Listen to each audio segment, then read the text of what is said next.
नमस्कार, मैं निशा मंसूरी। आप देख रहे हैं भारत न्यूज़। बिहार के हाजीपुर इलाके में एक जिंदा लड़की को जला दिया गया। बिहार में इस मुद्दे पे हो रही है राजनीतिक। मैं आपको बताना चाहती हूँ, इस समय मेरे साथ मौजूद है हाफिज गुलाम सरवर जी।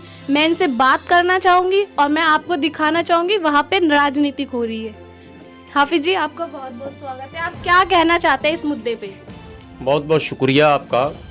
और आपने दो बातें अभी की हैं जी। एक तो वैशाली के अंदर हाजीपुर जिसको कहते हैं, उसको वैशाली भी कहते हैं, वहाँ रसलपुर गांव है और आज से 15 दिनों पहले वहाँ पर जो मुसलमान हैं वो दलित मुसलमान रहते हैं। मैं ये लफ्ज़ जब बोलता हूँ तो कभी कभी मुझे डर सा लगता है कि मुसलमानों में फिर दलित मुस्लिम बोलना ये अपने आप में एक मसला है, लेकिन सच्चाई ये है कि वो मुसलमान उन बिरादरियों से, उन पेशों से उनका ताल्लुक़ है जिसे हम कह सकते हैं संविधान की भाषा में, इस्लाम की भाषा में नहीं, संविधान की भाषा में दलित मुसलमान रहते हैं, बड़े गरीब लोग हैं। वहाँ पर यादवों की एक बड़ी आबादी है, वो दबंग लोग हैं। तो 15 दिनों पहले जो घटनाएं घटी हैं वो घटना ये है कि 2-3 यादव जो दबंग है उसने उस बच्ची को के साथ छेड़खानी की और उससे गलत काम करने को कहा, या ये भी समाचार आ रहा कि शादी को कहा, और वो लड़की इनकार कर गई। तो उन तमाम दरिंदों ने उस लड़की के बदन पर केरोसिन ऑयल एक होता है जिसे केरोसिन तेल बिहार में कहते हैं, उड़ेल कर और माचिस की तिल्ली लगा दी और गड्ढे में धकेल दिया। दिन के उजाले में घटना घटती है, घटना घट रही है और बिहार में चुनाव हो रहा है। देखिए, सरकार रिस्पॉन्सिबल है, जिम्मेदार है, इससे किसी को इनकार हो भी नहीं सकता और करना भी नहीं चाहिए। लॉ एंड ऑर्डर सरकार के हाथ में है। जो भी घटना घटती है सरकार जिम्मेदार है, 100% जिम्मेदार है। मैं भी जिम्मेदार मानता हूं स्थानीय पुलिस प्रशासन।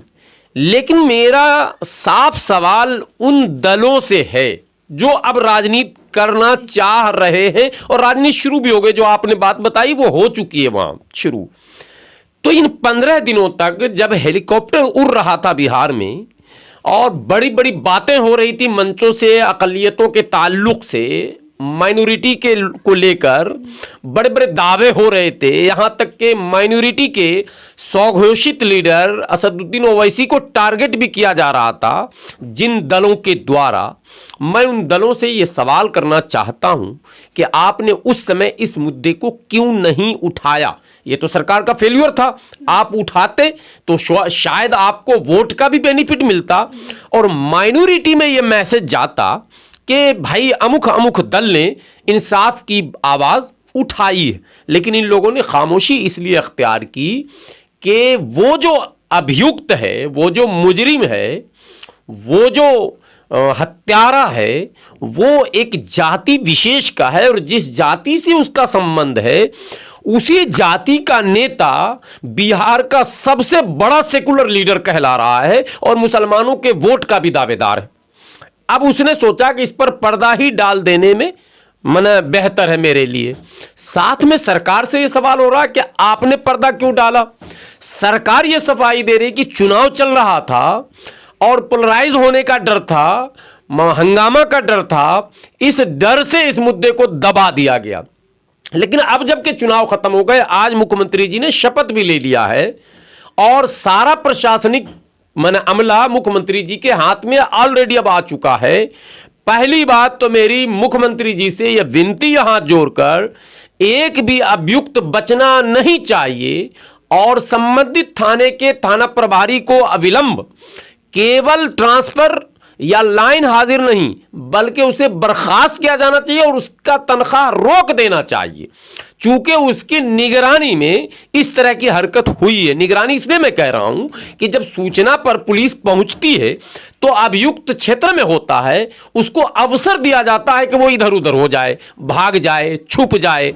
ये पुलिस ने किया तो पुलिस भी बराबर का भागीदार है, जिम्मेदार है, उस पर कार्रवाई होनी चाहिए।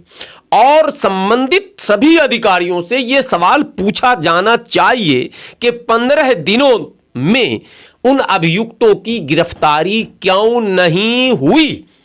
क्या इसी तरह का लड़की हमारी बेटियों के इज्जत को उछाला जाएगा, उन्हें सरेआम मारा जाएगा, सरेआम जलाया जाएगा, उनकी इज्जतों को नीलाम किया जाएगा और प्रशासन मूक दर्शक रहेगी और सरकार उस पर राजनीति करेगी या पॉलिटिकल पार्टियां उस पर राजनीति करेंगी?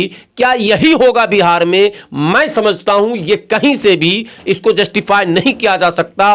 और अगर ये प्रवृत्तियां बढ़ी समाज के अंदर तो एक आक्रोश है जिसका कहीं ना कहीं असर और खमियाजा सरकार को भी भुगतना पड़ सकता है। रुकिए हाफिज जी, एक मिनट, मैं एक सवाल और है आपसे करना चाहूँ। अभी आप बिहार में थे, नीतीश जी का प्रचार कर रहे थे, आप कौन सी राजनीति कर रहे हैं? इस पे आप मुझे ये बताइए ना, क्या अभी तक वहां पे क्या हुआ है? आप मुझे इस बात का जवाब दीजिए सर। मैं आपको बता रहा हूँ। देखिए, ये बात सच है, आपको जो खबर मिली है वो बिल्कुल सच है कि मैं नीतीश कुमार जी का प्रचार कर रहा था और जेडीयू का प्रचार कर रहा था। नीतीश कुमार जी को फिर से मुख्यमंत्री बनाने की अपील लोगों से कर रहा था। ये सारी बातें सही हैं। जी। मैंने जो शुरू में कही बात वो अभी कह रहा हूँ, विक्टिम होता है।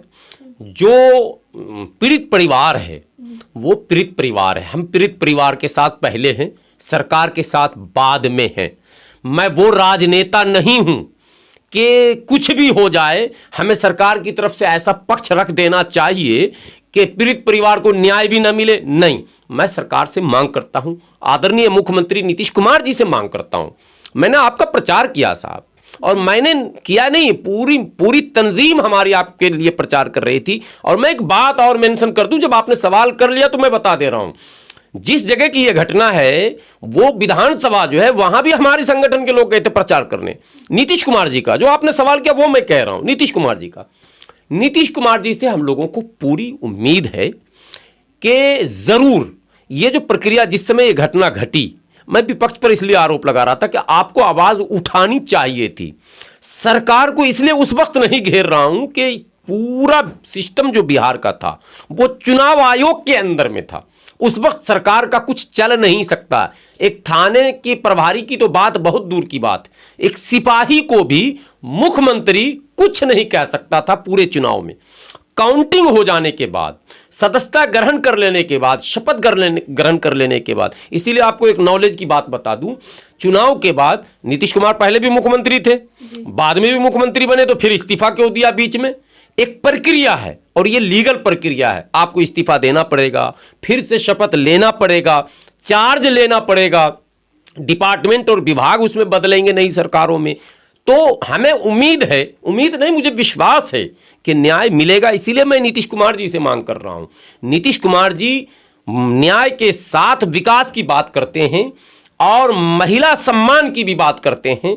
तो मैं आदरणीय मुख्यमंत्री नीतीश कुमार जी से ये विनती पूर्वक कहना चाहता हूं कि आप अविलंब, बल्कि पहला काम जो आपकी सरकार का हो वो ये हो कि वैशाली के अभियुक्तों को, यानी वो जो रसलपुर की घटना है उसके अभियुक्तों को फौरन गिरफ्तार करें और फास्ट ट्रैक कोर्ट में उसकी सुनवाई कराकर उसे सजा दें और मैसेज भी दें बिहार के लोगों को कि हमने ये काम किया, ताकि मैसेज वहां तक चला जाए। और एक सेकंड में विपक्ष पर जो आरोप लगा रहा हूं वो सिर्फ इसलिए लगा रहा हूं कि तब से लेकर अब तक विपक्ष जो है वो इसके लिए स्वतंत्र था कि सरकार की नाकामियों को उजागर करता, लेकिन ऐसा नहीं हुआ। इसलिए मैं विपक्ष पर आरोप लगा रहा हूं कि आपकी चुप्पी क्या मायने रखती है, ये एक बात। दूसरा, मैं इसलिए आरोप लगा रहा हूं कि आपने कहा कि मैं माइनॉरिटी का लीडर हूं, तो आप कैसे लीडर हैं कि माइनॉरिटी के अंदर इतनी बड़ी घटना घटती है और आप खामोश रहते हैं? यही दो सवाल थे। इसलिए मैं कहता हूं जो लोग राजनीति कर रहे हैं ये राजनीति का विषय नहीं।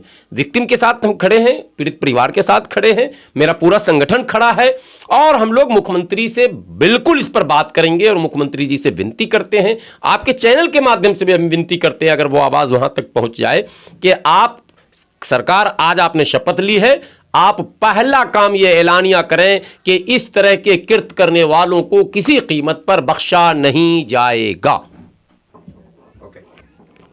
ये थे मेरे साथ हाफिज गुलाम सरवर जी, जिन्होंने अपनी बात मजबूती से रखी और ये भी चाहते हैं पीड़िता को इंसाफ मिले और पूरा देश ये चाहता है कि पीड़िता को इंसाफ मिले और भारत न्यूज़ भी चाहता है पीड़िता को इंसाफ मिले। मैं निशा मंसूरी, आप देख रहे थे भारत न्यूज़।